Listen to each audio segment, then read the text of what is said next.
سلام سلام كبرى تخاتلت التي في خميس أن يحكم تمليسنا مزيناكم علنا يا جحزنا يوم ساخم نسألنا حبريتها خاء على حزب تجراي كبيد قفعن شقونان مقتلتن مأسرتن استفعل عليه أنا وارد تكبراتن زفتسمو أكلاتنا بهلاويان جنرالات واحد بعلمون مرحته واحد كاب تجراي إن تصورون كصورو استفعل مدلوات إن جبرون يخدلو من سي تجراي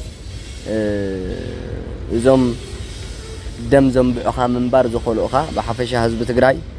كاب كينات ناب كينات ذا سجاجروخا دك أخا خاب حقوفها من تلهم من ناوي عد مسلطانهم أبزي فلطوان أبزي ملكتهم كينات النعتي زاد فوق الكازلو بحقي كتحتت يجبا كيف بحق زي كونه حفشاوي زم سبات زيهم تحتت تخت جبر قالسي يدلي كاي مالتي كل نجر أنا وارد تجبرات أزيو أسقاق تجبرات قتلت استحوسو مأسرتي مزراف نبرت هنا حزبنا هاجرن كي ترفه تواسعتن سبوانا نزقونا أبز قداي زي أبز سيكزي سدرابيتهم دقم نبعلمون كي ترفه كاب تجراي كوتو استفلا لي من قسقاسات ناغوبريم زركوب لومي نخوتو مراحته واحد فلاي كاتهم غبننياتات زبحالو منغدي انارخو بيم بمنغدنا شعبيا نخوتو عدل اللومي ስለዚህ እዚ ንኸይኸውን እዚ ከይጋጥመካ ገና በአጉ ንስኻት ቋጻጽራ ትግራይ መስሪትካ ዞም አካላት እዚኦም ጽባሕ ንግሆ ኣብታ ፍትሓዊት ትግራይ ብሕጊ ዝሕተትሉ መንገዲ ክትፈጥር ግዴታኻ እዩ ኣንቢዖምኻ ደቅኻ ሲኢኖምኻ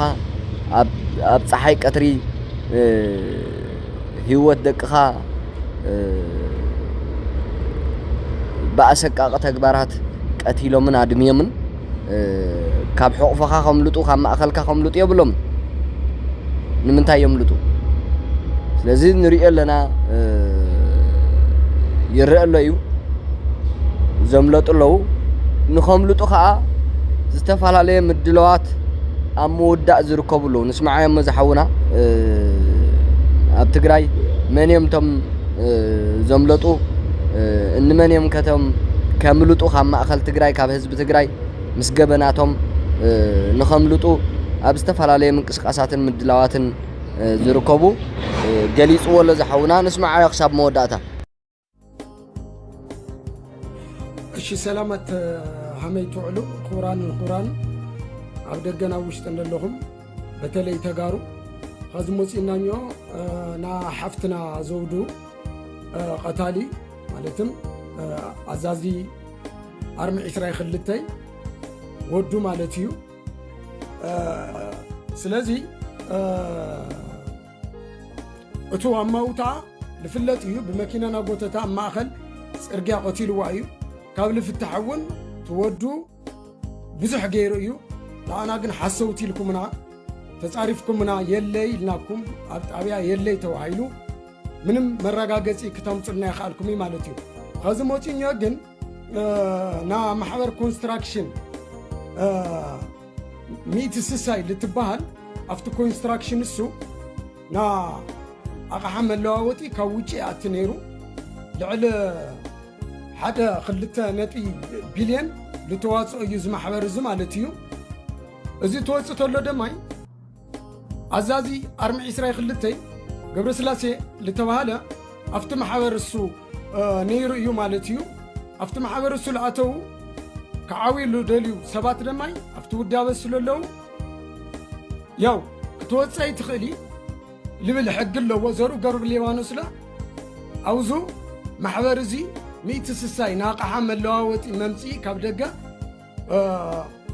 يدلو مالتيو سلازي قدم 4 معالتا بيلو قرشي يا أخلني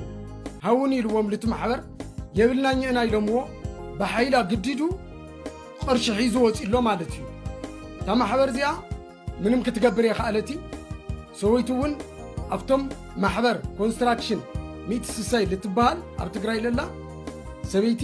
ኣዛዚ ኣርሚ 22 ገብረስላሴ በላይ ማለት እዩ ናፈራርሕቶም ትውና ኢላቶም ነይራ ማለት እዩ ቅድሚ 4 መዓልቲ ግን እዛ ማሕበር እዚኣ ሙሉእ ብምሉእ ቅርሺ ኣውፅኡ 4 መዓልቲ ይገብር ኣብ ትግራይ የተረኣየ ኣብ መቐለ የተረኣየ ዝኣዛዝዙ ማለት እዩ ዘውሩ ገረሉ ዮሃንስ እውን ኣገዲዱ ሃውዎ ከም ልበለ ማስረጃ ወፅሒና ኣሎ ማለት እዩ ልቶ ኣዛዝዙ ዞሩ ልዕል እንደይ ሚልዮን እዩ ካብታ ማሕበር ብሓይሊ ኣልቁሕን እሞ ክወኩም እየ ሰሪሐ ኢሉ ተቐቢልዎም ነይሩ ቅድሚ 1 ዓመት ማለት እዩ ብድሕሪኡ ግን ክመልሰሎም ይኽኣለይ ሃበና ባ መልስ ባ ቅርሺ ተወልዎ ከዓ ኣቕሓ ተደሊኹም ኣቕሓኹም ክወኩም ክእል እያ ተፀበይኒ ካሸብለይ ኣዊኒ ናበለ ኣንጋላትዕዎም ማለት እዩ ስለዚ ናዘውዱ ቀተልቲ ማለት እዩ ናዚ ሓፍትና እዚኣ ሙሉእ ብምሉእ ቤተሰቡ ሒዙ ክወፅእ ሃምሉ ወፅእ እሎ እዩ ትመረጃ ወፅሒና ኣሎ ሓና ፍትሒ ንብለና ካብ ሕወሓት ይኾነ ለዓለም ህዝቢ እዩ እዛ ቆልዓ እዚኣ ፍትሒ ክትረክብ ኣለዋ ናበልና ግን ሓምልስ ዘርኡ ገብረሉ ዮሃንስ ልወሉ ተሓዋዊሮም ልዙቐታለ ሓፍትና ያውፅእ ኣሎ ማለት እዩ ስለዚ ታይና ክንገብር ሓና ሙሉእ ብምሉእ ኣብ ደገ ለለኹም ዲያስፖራ ኮንኩም